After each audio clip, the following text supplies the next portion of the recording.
Assalamualaikum students. Today we are starting the first chapter of accounting, that is introduction to accounting, right? अच्छा, introduction of accounting में हम discuss कर लेंगे कि यहाँ पर इसमें कौन कौन से ग्रुप्स, कौन कौन से हेड्स इन्वॉल्व होते हैं।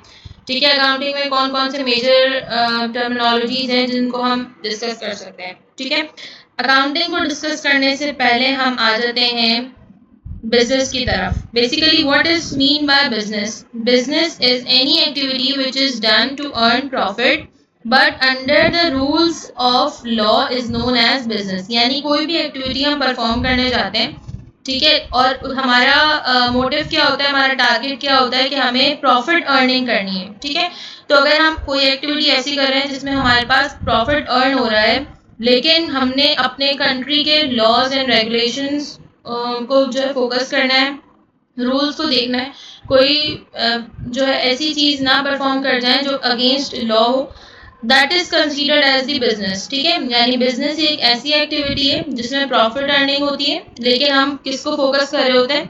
रूल्स को फोकस कर रहे होते हैं, यानी कि लॉज को फोकस कर रहे होते हैं। उसके अलावा हम कोई भी इलीगल वर्किंग इसमें नहीं करते। ठीक है, अच्छा, बिजनेस की टाइप्स मौजूद हैं। There are 3 types of business. First one is trading business. Trading business में क्या होता है? ट्रेडिंग बिजनेस इज सिंपल आप बाइंग और selling of goods, right. Second one is manufacturing business. Manufacturing business में क्या चीज़ होती है? मैन्युफैक्चर में किसी भी रॉ मटेरियल को फिनिश गुड्स में कन्वर्ट करना, that is basically a manufacturing business, right. Third one is servicing. Servicing provide करना, यानी कि आप जो है एज अ डॉक्टर परफॉर्मेंस दे रहे हैं, एज अ टीचर परफॉर्मेंस दे रहे हैं, that is considered as a servicing business. ठीक है, इन तीनों कैटेगरीज को अगर हम फोकस करें तो इन तीनों कैटेगरीज में हमारी डेफिनेशन की दोनों बातें प्रूव होती हैं। Earning of profit under the rules of law, right. तो ये दोनों चीजें हमारी इन तीनों टाइप्स में प्रॉपरली डिफाइन हो जाती हैं। ठीक है, नेक्स्ट हम आ जाते हैं ऑर्गेनाइजेशन की तरफ। ठीक है, बेसिकली ऑर्गेनाइजेशन क्या होता है?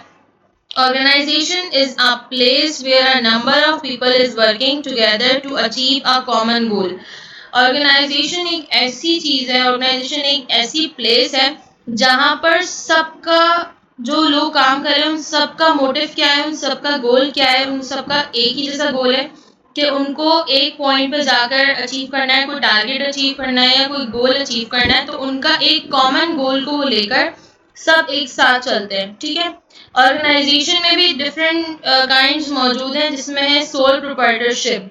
It means if I am doing any business, तो मैं एक ही हूँ और मैं अपना बिजनेस रन कर रही हूँ। ठीक है, तो वो कौन सा बिजनेस कहलाता है? Sole proprietorship. ठीक है, जिसमें एक सिंगल ओनर मौजूद होता है और वो ही अपना प्रॉफिट अर्न कर रहा होता है, वो ही अपने बिजनेस को रन कर रहा होता है। ठीक है, सेकेंड बिजनेस आता है हमारे पास, सेकेंड काइंड में आता है पार्टनरशिप।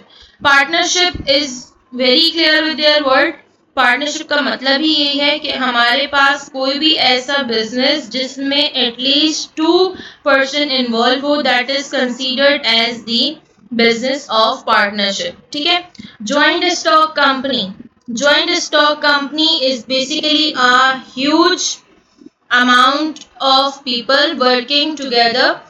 एक ऐसी कंपनी जिसमें 50 से मिनिमम 50 लोग और मैक्सिमम कितने भी लोग हो सकते हैं, जहाँ पर हम वो अपने वर्किंग कर रहे हो और गोल को अचीव कर रहे हो, तो that is considered as the joint stock company. Partnership में लिमिट कहाँ तक होती है? पार्टनरशिप में एक लिमिट मौजूद है, लेकिन जॉइंट स्टॉक कंपनी में लिमिट मौजूद नहीं है। अच्छा, तो क्या डिस्कस किया हमने? सोल प्रोप्राइटरशिप में सिंगल ओनर मौजूद होता है, पार्टनरशिप में हमारे पास मिनिमम 2 पर्सन होते हैं, और जॉइंट स्टॉक कंपनी में हमारे पास मिनिमम 50 और मैक्सिमम कितने भी हो सकते हैं। ठीक है, नेक्स्ट हम आ जाते हैं अकाउंटिंग की तरफ कि बेसिकली अकाउंटिंग होती क्या चीज है। ठीक है, accounting is an art of recording, classifying, summarising and interpreting monetary transaction in sequence. अब आपके पास कुछ वर्ड्स नजर आ रहे हैं। रिकॉर्डिंग यानी कोई भी चीज रिकॉर्ड करना। अब हम सबसे पहले इन वर्ड्स को सेपरेट करके एक लास्ट वाला वर्ड फोकस करते हैं, that is monetary transaction. What is the meaning of monetary transaction? Basically, monetary transactions are transactions that is incurred, that is covered by money. यानी एक ऐसी transaction जो कि money के according हो रही हो, जिसमें money involve हो रहा हो, that is considered as the monetary transaction. ठीक है? Money हमारे पास किसी भी तरीके से हो सकता है. मनी हमारे पास जो है प्लास्टिक फॉर्म में भी हो सकता है. मीन्स मनी हमारे पास ऑनलाइन कैश फॉर्म में भी हो सकता है. जहां पर मनी इन्वॉल्व है that is basically a monetary transaction. ठीक है. अब उस मनी के अकॉर्डिंग, उस मनी के ट्रांजेक्शन को हम क्या करेंगे, अकाउंटिंग क्या करता है, सबसे पहले रिकॉर्ड करता है, उसको क्लासिफाई करता है, यानी कि वो कहाँ से आई है, क्यों आई है, क्या पर्पस है, उसको तमाम क्लासिफाई करता है. फिर उसको समराइज करता है, यानी कि शॉर्ट लिस्ट करता है कि हमारे पास मनी कहाँ से रिसीव हुआ, हमने उसके ऊपर क्या काम किया. ठीक है. फिर हम उसको करते हैं इंटरप्रिटेट, यानी कि उसके ऊपर हम फर्दर प्रोसेस करते हैं. तो हमारे पास अकाउंटिंग में कौन सी 4 टर्मिनोलॉजीज आ गई? Recording, classifying, summarising and इंटरप्रीटिंग.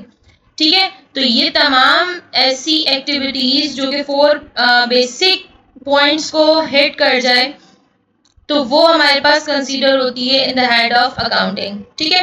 अच्छा, अकाउंटिंग के डिफरेंट हेड्स मौजूद हैं, यानी कि अकाउंटिंग को अगर हम पढ़ते हैं तो अकाउंटिंग की फर्दर ब्रांचेस मौजूद हैं, अकाउंटिंग के फर्दर हेड्स मौजूद हैं जो as a part of accounting हमें नजर आ रहे होते हैं. ठीक है. फर्स्ट है इसमें एसेट्स, सेकेंड है लायबिलिटी, थर्ड है एक्सपेंस और फोर्थ वन है रेवेन्यू, लास्ट है हमारे पास ओनर्स इक्विटी. बेसिकली इन 5 टर्म्स पे, इन 5 हेड्स पे अकाउंटिंग बेस कर रही है. यानी कि हमें पता चल रहा है कि जो हमारा पैसा है या हमारा कोई भी ऐसी चीज जो हम अपने बिजनेस में लगा रहे हैं तो वो बेसिकली कौन से हेड में एग्जिस्ट कर रही है, उसका इम्पैक्ट हमारे बिजनेस में क्या हो रहा है या उसका इम्पैक्ट हमें क्या मिल रहा है. ठीक है. फर्स्ट हेड को हम डिस्कस कर लेते हैं, that is basically assets. Assets are an economic resource owned by a business to have a future benefit from it. एक ऐसी चीज, एक ऐसा रिसोर्स जो कंपनी या जो बिजनेस, जो ऑर्गेनाइजेशन ओन करता है जिससे उसको फ्यूचर बेनिफिट्स मिले. यानी कि फॉर एग्जांपल मैंने एक एजुकेशन सिस्टम स्टार्ट करना है, यानी मैंने एक स्कूल खोलना है. ठीक है. तो मुझे स्कूल खोलने के लिए मेरी जो भी रिक्वायरमेंट होंगी, मुझे बेंचेस चाहिए, मुझे बोर्ड्स चाहिए, मुझे स्टाफ चाहिए. They are basically assets for me. ठीक है. कौन सा एसेट किस लिहाज से, किस सिचुएशन पे बेस्ड करेगा, ये सब मेरे लिए बात की बात है, लेकिन ये मेरे पास क्या होंगे, एज अ एसेट यूज करूंगी मैं, क्योंकि ये मुझे फ्यूचर में बेनिफिट देंगे. ठीक है. अच्छा, कम अब टाइप्स भी मौजूद है एसेट्स की. फर्स्ट है करंट एसेट्स, सेकेंड है फिक्स्ड एसेट्स. करंट एसेट्स हमारे पास कौन से होते हैं? Basically current assets are those assets whose life is 1 year और less is known as current asset. यानी एक ऐसे एसेट जिनकी लाइफ, यानी जिनको हम within a year use कर लें, वो एसेट हमारे पास कहलाते हैं करंट एसेट. इसकी एग्जांपल्स देख लेते हैं हम. Cash in hand, cash at bank, account receivable, note receivable, merchandise inventory, office supplies, prepaid expenses. ये तमाम टर्म्स हम आगे डिस्कस करेंगे कि तमाम टर्म्स क्या होते हैं. ठीक है. मैं आपको इन शॉर्ट थोड़ा गाइड कर देती हूँ. कैश इन हैंड यानी जो कैश मेरे पास इस वक्त मौजूद है. ठीक है. कैश एट बैंक यानी कि मेरा बैंक बैलेंस क्या है. सेकेंड आता है अकाउंट रिसीवेबल. अकाउंट रिसीवेबल एक ऐसा अकाउंट होता है कि मैंने किसी को पैसे दिए उधार पे. ठीक है. और मुझे उससे पैसे वापस मिलने हैं, तो जो मेरे पास अकाउंट जनरेट होता है वो कहलाता है अकाउंट रिसीवेबल, कि मुझे पैसे उधार से वापस मिलने हैं. ठीक है. सेम इसी तरीके से मौजूद है नोट्स रिसीवेबल. नोट्स रिसीवेबल का भी यही पर्पस होता है कि मैंने किसी को पैसे दिए और उसने मुझे उसके बदले एक नोट प्रोवाइड किया. ठीक है. एक उसने नोट प्रोवाइड कर दिया कि मैं आपको इस डेट पर पैसे वापस कर दूंगा या कर दूंगी. तो मुझे उससे ये पता चला कि ये मेरे पास एक नोट है, एक प्रूफ है, जिससे मुझे पता चल जाएगा कि विद इन अ ईयर मुझे ये पैसे वापस मिल जाएंगे. ठीक है. अच्छा जी, नेक्स्ट हमारे पास मौजूद है मर्चेंडाइज इन्वेंट्री। मर्चेंडाइज इन्वेंट्री एक ऐसी प्रोडक्ट है कंपनी के लिए, ठीक है, इसको हम कंसीडर करेंगे as a kind of a product, ऐसी चीज जो company within a year use कर सकती है और उसको उसका पर्पस क्या है मर्चेंडाइज इन्वेंट्री का? मर्चेंडाइज इन्वेंट्री का पर्पस ये है कि कंपनी ने उसको ओन किया है टू सेल, ठीक है, यानी कोई भी चीज जो कि सेल करने के लिए खरीदी जाए, that is considered as the merchandise inventory, ठीक है।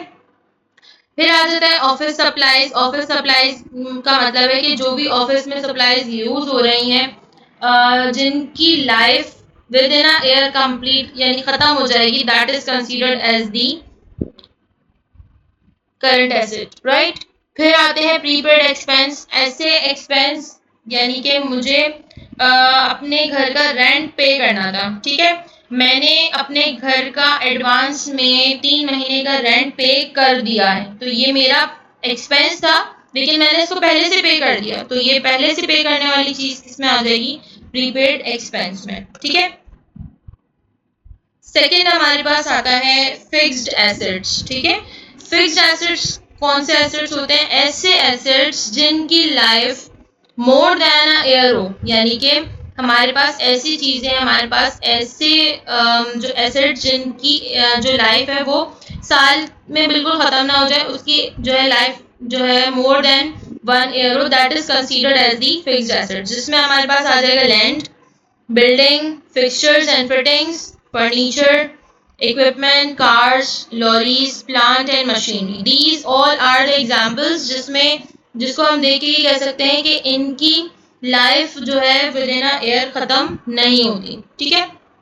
कोई हादसा हो जाए, बिल्डिंग डैमेज हो जाए, तो वो बात अलग होती है, वो चीज़ें इसके ऊपर डिफरेंट आ जाती है, वो इंश्योरेंस की कैटेगरी में और इन तमाम चीज़ों में आ जाती है और डेप्रिसिएशन की कैटेगरी में आ जाती है। लेकिन हमारा टारगेट क्या होता है कि अगर हम एक बिल्डिंग खरीद रहे हैं तो इस बिल्डिंग की जो लाइफ है वो विद इन अ ईयर खत्म नहीं होगी,